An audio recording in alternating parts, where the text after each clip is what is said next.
Kerajaan Sriwijaya adalah salah satu kerajaan terbesar dan berpengaruh di Nusantara maupun Asia Tenggara. Dengan kekuatan armada lautnya yang besar, Kerajaan Sriwijaya menaklukkan Nusantara serta membentangkan pengaruhnya sampai ke Thailand, Kamboja, Semenanjung Malaya, bahkan menjalin hubungan hingga ke India. Bukti-bukti tentang Kerajaan Sriwijaya yang berkembang sampai sekitar abad ke-14 ini berasal dari beberapa prasasti yang ditemukan di Bangka-Ligor, Malaysia, dan Nalanda, India. Dituliskan dalam catatan sejarah, Kerajaan Sriwijaya adalah kerajaan yang bercorak Buddha di Sumatera Selatan. Diperkirakan mulai berdiri sejak abad ke-7 Masehi. Berdasarkan catatan dari Biksu Ising dari Tiongkok yang pernah mengunjungi Sriwijaya, kerajaan ini telah berdiri pada tahun 671 Masehi yang dipimpin oleh seorang raja Dapunta Hyang Srijayanasa. Nama Sriwijaya dalam bahasa Sanskerta berarti cahaya kemenangan, yang diambil dari kata Sri berarti cahaya dan Wijaya berarti kemenangan.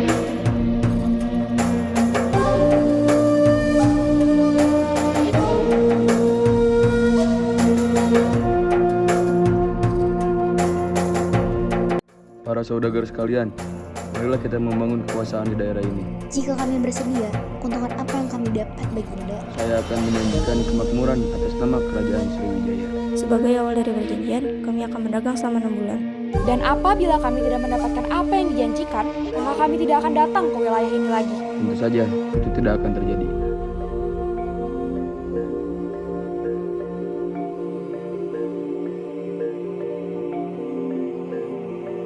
Baiklah Baginda, kami bersedia.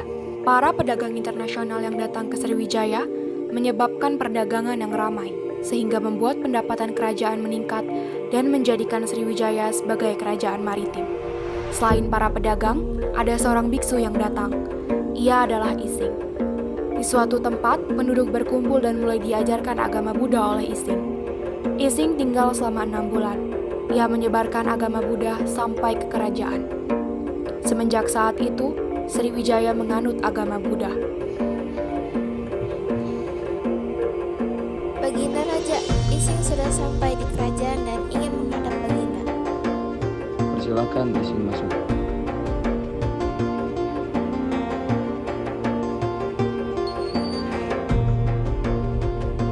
Baginda Raja, saya bernama Ising, berasal dari Tiongkok. Saya ingin mengajarkan agama Buddha di wilayah ini. Kenapa engkau ingin mengajarkan agama Buddha di wilayah ini? Saya ingin mengajak untuk berbuat kebajikan dan mendekatkan diri kepada Tuhan. Apa yang diajarkan dalam agama Buddha? Dalam agama Buddha diajarkan untuk melepaskan nafsu dan penderitaan dalam hidup manusia untuk mencapai nirvana. Baiklah, aku izinkan kamu mengajarkan agama Buddha. Terima kasih, Baginda Raja. Raja Dapunta Hyang Srijayanasa berusaha memperluas wilayah kekuasaannya dengan ekspedisi militer, menaklukkan wilayah untuk menghukum bumi Jawa yang tidak berbakti kepada kerajaan Sriwijaya. Panglima perang, bersiaplah. Bersiap untuk apa, Baginda? Dalam waktu dekat, kita akan melaksanakan ekspedisi militer ke kerajaan wilayah bumi Jawa.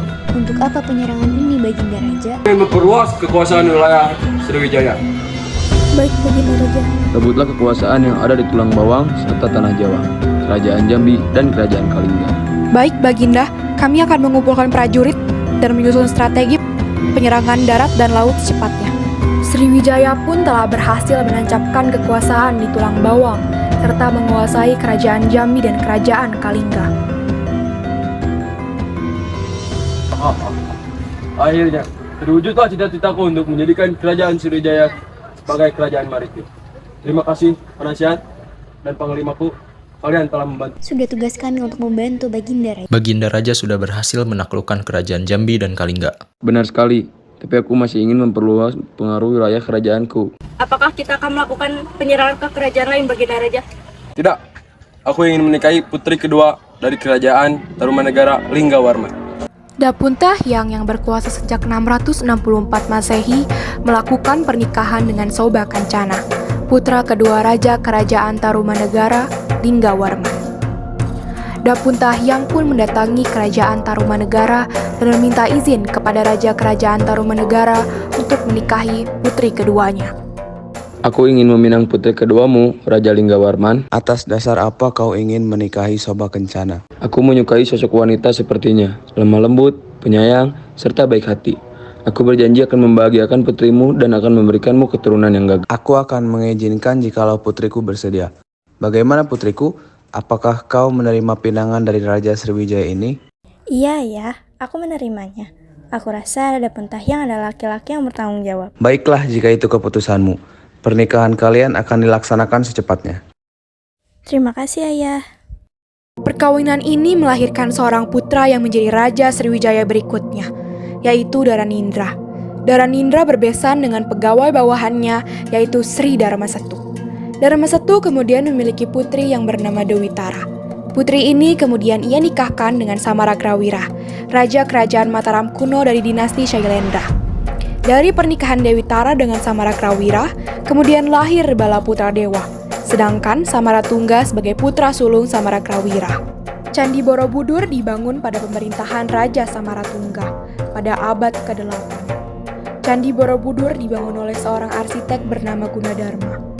Pada suatu hari, Raja Samaratungga mempunyai niat untuk membangun suatu bangunan yang berguna untuk memuliakan orang yang sudah meninggal dan mempunyai arti sejarah bagi masyarakatnya.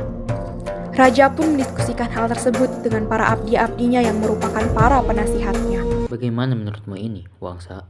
Kehendak yang mulia merupakan perintah bagi kami. Maksudku bukan begitu. Aku meminta pendapat kalian. Pendapat apa Baginda Raja?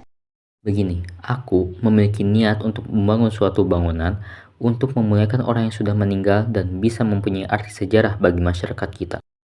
Memangnya Baginda ingin bangunan seperti apa? Bagaimana jika kita membangun sebuah candi? Maka bisa juga digunakan sebagai tempat ibadah. Di mana Baginda ingin membangun candi tersebut? Saya sendiri masih memikirkan tentang ini. Apakah kalian ada pendapat? Saya punya pendapat, Baginda. Bagaimana kalau candi itu dibangun di atas bukit? Saya sependapat Baginda, agar candi itu terlihat gagah dan Baiklah, megah. cari arsitek untuk membangun candi itu. Baik, Baginda. Saya mempunyai kenalan arsitek, Baginda. Ia bernama Gunadarma, berasal dari negeri seberang. Ia sangat terkenal di negerinya. Mungkin dia bisa merancang sesuai kehendak Baginda. Cari dan bawa dia ke sini. Laksanakan Baginda, saya yang akan mencari dan membawanya kemari. Wangsa pun mencari sang arsitek itu.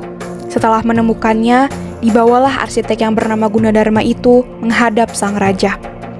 Pada siang itu, Gunadarma menghadap sang raja. Kamu tahu apa alasan sehingga aku memanggilmu kemari? Hatur sembah saya, Baginda. Saya telah mengetahuinya dari para wangsa. Bagus jika kamu sudah mengetahuinya. Bagaimana? Apa sudah ada hasilnya sekarang? Walaupun cuma gambar rancangan kasar. Saya sudah menyelesaikannya, Baginda. Ini rancangan yang sudah saya buat. Bagaimana menurut Baginda? Rancanganmu ini sudah sesuai. Tolong tambahkan relief di setiap undakan, berupa kehidupan masyarakat serta ajaran agama Buddha. Baik, Baginda. Saya akan menambahkan itu semua dalam rancangan ini. Kerjakan dengan baik. Saya akan mengerjakan dengan sebaik mungkin, Baginda. Candi Borobudur dibangun dengan beberapa tahap. Pembangunan candi memakan waktu hampir setengah abad lamanya, sehingga pembangunan baru dapat diselesaikan pada masa pemerintahan Putri Raja Samaratungga, yaitu Ratu Pramodawardhani yang memerintah. Setelah mendiang Raja Samaratungga meninggal, tahta kerajaan jatuh pada menantunya, Jatiningrat atau Rakai Pikatan, suami dari Pramodawardhani. Hal ini membuat Balaputra Dewa, adik dari sang Raja Samaratungga, yang juga merasa berhak atas tahta kerajaan. Balaputra Dewa menemui Pramodawardhani dan suaminya di kediaman mereka. Ada apa kiranya paman mengunjungi kami ke sini? Aku mendengar keputusan para tetua kerajaan bahwa suamimu yang akan menggantikan mendiang raja. Aku merasa itu bukan keputusan yang tepat. Kenapa Paman berpikir begitu? Aku adalah adik dari mendiang raja. Bukankah aku juga berhak untuk menerima tahta kerajaan ini? Jangan lupakan hal ini, Paman. Aku adalah putri dari sang raja. Aku juga memiliki hak atas tahta ini. Lagi pula, dia adalah suamiku. Tidak ada yang salah dari keputusan para tetua. Baiklah, jika ini keputusan yang tepat, izinkan aku meninggalkan tanah Jawa dan kembali ke kediaman ibuku di Sumatera. Sesuai ketetapan, maka diangkatlah Rakai Pikatan, suami dari Pramodawardhani menjadi raja. Balaputra Dewa pun akhirnya meninggalkan tanah Jawa menuju Sumatera, ke tanah kelahiran ibunya.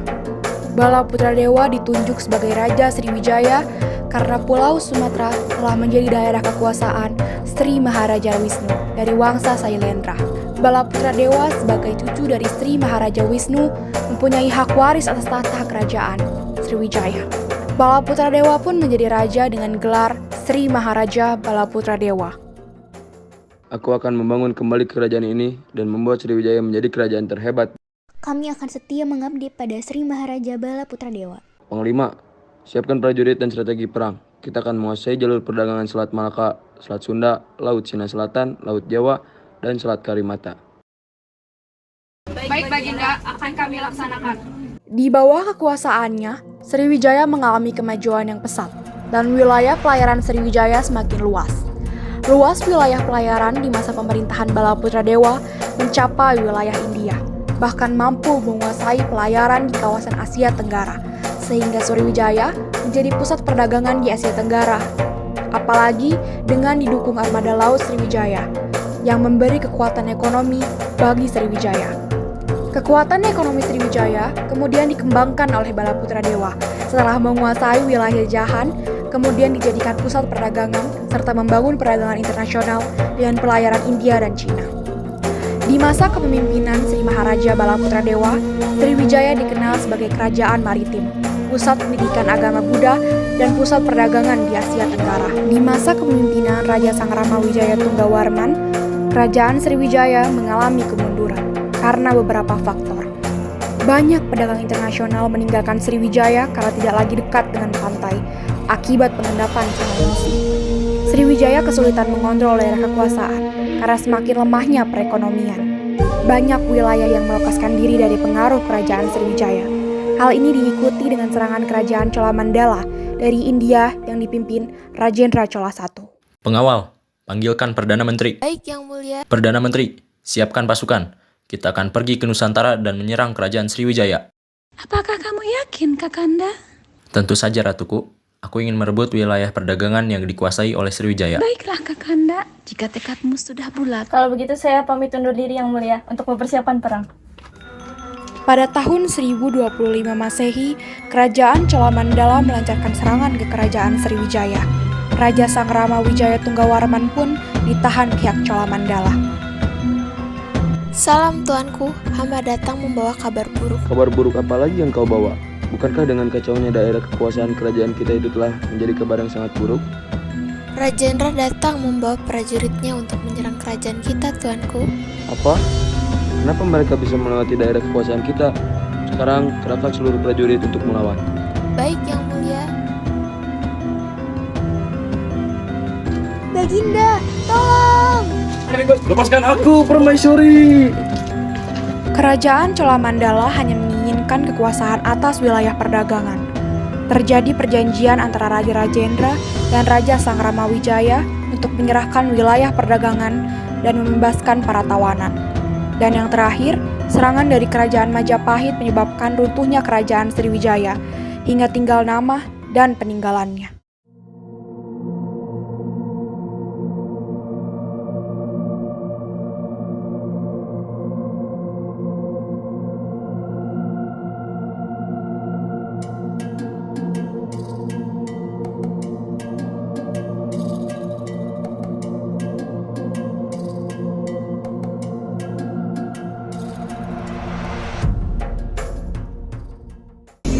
Gatal.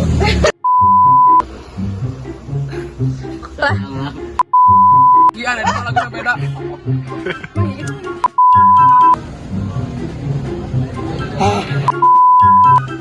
Pusing bosku.